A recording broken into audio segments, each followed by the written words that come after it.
नमस्कार दोस्तों। अगर मैं आपसे कहूं कि पिछले 10 दिनों में भारत में एक साथ 5 ऐसी घटनाएं हुई हैं जिनमें एक तरफ हनुमान जी का नाम लेकर देश का सबसे बड़ा डायरेक्टर रो पड़ा, दूसरी तरफ अमेरिका का एक यूट्यूबर गोबर उछाल उछाल कर हंस रहा था, तीसरी तरफ लाल किले के पास धमाका हुआ और चौथी तरफ प्रधानमंत्री मोदी दक्षिण अफ्रीका में दुनिया को भारत का नया मंत्र सुना रहे थे, तो आप क्या कहेंगे? सच, झूठ या फिर 2025 का सबसे पागलपन भरा हफ्ता? मेरा नाम है राजेश शर्मा, पिछले 20 साल से न्यूज़ डेस्क पर बैठा हूं। आज मैं आपके लिए लाया हूं 5 ऐसी खबरें जो सच हैं, पूरी तरह सच हैं और जिनके बारे में आपका हक है कि आपको हर कोना पता चले। तो चाय पानी ले लीजिए, मोबाइल साइलेंट कर लीजिए, क्योंकि अगले 15-20 मिनट में हम एक एक करके सारे पर्दे हटा देंगे। चलिए शुरू करते हैं। दोस्तों, आप कहां से देख रहे हैं ये वीडियो, कमेंट में ज़रूर बताइए। और अगर आप भी सच की आवाज़ से जुड़ना चाहते हैं तो इस वीडियो को लाइक करें और न्यूज़ वाले को सब्सक्राइब ज़रूर करें, क्योंकि आपका सपोर्ट ही हमारी सबसे बड़ी ताकत है। 1, वो पल जब एसएस राजामौली स्टेज पर रो पड़े और हनुमान जी को कह दिया, ये क्या कर रहे हो। दोस्तों, 15 नवंबर की शाम, हैदराबाद, रामोजी फिल्म सिटी। दुनिया भर की नजरें लगी थी कि एसएस राजामौली अपनी अगली फिल्म वाराणसी का टाइटल और टीजर लॉन्च करने वाले हैं। महेश बाबू, प्रियंका चोपड़ा, पृथ्वीराज सब स्टेज पर थे, लेकिन अचानक लाइट्स चली गईं, साउंड चला गया, प्रोजेक्टर बंद। 45 मिनट तक कुछ नहीं हुआ और फिर वो हुआ जो किसी ने सोचा भी नहीं था। राजामौली माइक थामा और बोल पड़े, मुझे भगवान पर ज्यादा विश्वास नहीं है। मेरे पापा कहते थे हनुमान जी पीछे से सब संभाल लेंगे, लेकिन ये क्या हो रहा है? यही तरीका है उनका मार्गदर्शन करने का? मैं गुस्सा हो गया हनुमान जी से भी। बस इतना कहते कहते उनकी आंखों में आंसू आ गए। पूरी दुनिया ने ये क्लिप देखी। अगले 24 घंटे में #boycott Rajamouli #apologise to Hanuman trend number 1 पर पहुंच गया। अब सवाल यह है, क्या सच में राजामौली एथिस्ट हैं? क्या वो हिंदू भावनाओं का अपमान कर रहे हैं, या फिर वो बस एक इंसान थे जो उस पल टूट गए? दोस्तों, मैंने पुराना इंटरव्यू खंगाला। 2017 में राजामौली ने कहा था कि मुझे राम को पसंद नहीं करता था बचपन में, क्योंकि वो मर्यादा पुरुषोत्तम थे। मैं तो हनुमान को ज्यादा पसंद करता था। और अब वही हनुमान जी? शायद उस दिन बस प्रेशर बहुत था। फिर भी हैदराबाद के सरूर नगर थाने में एफआईआर हो गई। राष्ट्रीय वानर सेना ने केस दर्ज कराया। अभी तक कोई गिरफ्तारी नहीं हुई, लेकिन बॉयकॉट कॉल्स जोर पर हैं। आप बताइए, क्या माफी मांगनी चाहिए या ये अभिव्यक्ति की आजादी है? 2, अमेरिका का यूट्यूबर भारत आया, गोबर में नहाया और बोला, ये है इंडिया का सबसे गंदा फेस्टिवल। अब आते हैं दूसरे सीन पर। कर्नाटक का छोटा गांव गुम्मट्टापुर। यहां हर साल दिवाली के बाद गोरे हब्बा मनाया जाता है। गाय के गोबर में लोग एक दूसरे पर फेंकते हैं, नाचते हैं, मजे करते हैं। ये सैकड़ों साल पुरानी परंपरा है। मान्यता है कि इससे बीमारियां दूर होती हैं, फसल अच्छी होती है। अब आता है अमेरिका का 25 साल का यूट्यूबर टाइलर ओलिवेरा।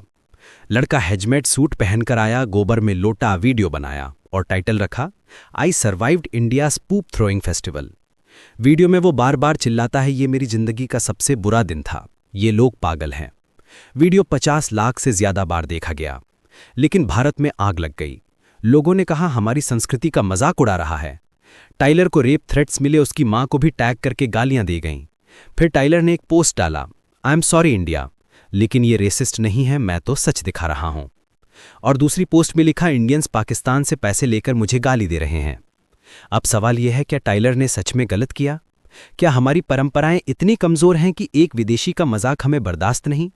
या फिर सच में उसने हद पार कर दी? मैंने गांव वालों से बात की। वो हंसते हुए बोले, भाई हम तो हर साल ऐसा करते हैं, मजे में। विदेशी आया तो हमने उससे भी लिटाया। वो डल गया, उसका प्रॉब्लम। फिलहाल वीडियो अभी भी यूट्यूब पर है, बॉयकॉट चल रहा है। आप क्या सोचते हैं? 3, प्रधानमंत्री मोदी दक्षिण अफ्रीका में दुनिया को सुना रहे हैं, वन अर्थ वन फैमिली। अब बात करते हैं कुछ पॉजिटिव की। 21 नवंबर की शाम, जोहानिसबर्ग, पहली बार अफ्रीका में G20 समिट हो रहा है। प्रधानमंत्री मोदी वहां पहुंचे तो भारतीय डायस्पोरा ने ऐसा स्वागत किया कि मोदी मोदी के नारे पूरे हॉल में गूंज गए। कोई गीत गा रहा था, गंगा मैया हमार बाबूजी आए हैं। मोदी जी ने 3 सेशन में भाषण दिया। 1, समावेशी विकास, 2, जलवायु परिवर्तन, 3, आतंकवाद और एआई का दुरुपयोग। उन्होंने कहा कि भारत 2030 तक दुनिया का 10% ग्रीन हाइड्रोजन बनाएगा। और सबसे जोरदार लाइन, आतंकवाद के लिए जीरो टॉलरेंस होना चाहिए, चाहे वो कहीं भी हो, किसी भी रूप में हो। ऑस्ट्रेलिया के प्रधानमंत्री से मिले, जापान की नई प्रधानमंत्री से भी बात की। दक्षिण अफ्रीका के राष्ट्रपति ने गले लगाकर कहा, भारत हमारा सच्चा दोस्त है। दोस्तों, यही वो भारत है जो दुनिया में अपनी अलग पहचान बना रहा है। कभी हम दुनिया से मदद मांगते थे, आज दुनिया हमसे सलाह लेती है। गर्व होता है ना। 4. लाल किले के पास धमाका, 15 मरे, एनआईए ने पकड़े 6 डॉक्टर आतंकवादी। अब आते हैं सबसे डरावनी खबर पर। 10 नवंबर की सुबह, दिल्ली, लाल किला, पर्यटकों की भीड़। अचानक एक सफेद i-20 कार में जबरदस्त धमाका, 15 लोग मारे गए, 25 से ज्यादा घायल। पहले लगा एक्सीडेंट है, लेकिन जब कार के टुकड़े उड़े तो पता चला आईईडी था। एनआईए ने जांच शुरू की और जो खुलासा हुआ वो रोंगटे खड़े कर देने वाला है। पकड़े गए 6 लोग, सब डॉक्टर, अल फलाह यूनिवर्सिटी फरीदाबाद के स्टूडेंट्स और प्रोफेसर। सुसाइड बॉम्बर भी एक प्रोफेसर था, उमर उन नबी। इनके पास से 2900 किलो अमोनियम नाइट्रेट बरामद हुआ। प्लान था रॉकेट और ड्रोन से दिल्ली में बड़े हमले करने का। 20 नवंबर को एनआईए ने 4 और मुख्य आरोपी पकड़े, doctor Muzammil, doctor Adeel, doctor Shaheen और मुफ्ती इरफान, सभी जम्मू कश्मीर और यूपी से।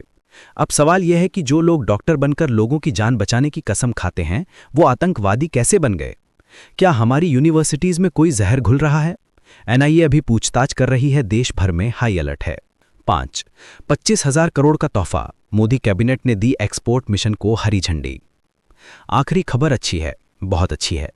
12 नवंबर को कैबिनेट मीटिंग हुई, मंजूरी मिली एक्सपोर्ट प्रमोशन मिशन को। कुल बजट 25,060 करोड़ रुपए 2025 से 2031 तक। ये पैसा जाएगा 1 छोटे मोटे बिजनेसमैन को, 2 पहली बार एक्सपोर्ट करने वालों को, 3 टेक्सटाइल, ज्वेलरी, लेदर वाले सेक्टर को। 20,000 करोड़ का अतिरिक्त लोन गारंटी भी मिलेगा। अमेरिका में ट्रंप के टैरिफ आने वाले हैं, उससे पहले भारत ने अपना कवच तैयार कर लिया। अब मेड इन इंडिया को दुनिया में और जोर से चमकाने का प्लान है। दोस्तों, आज की 5 खबरें खत्म हुई।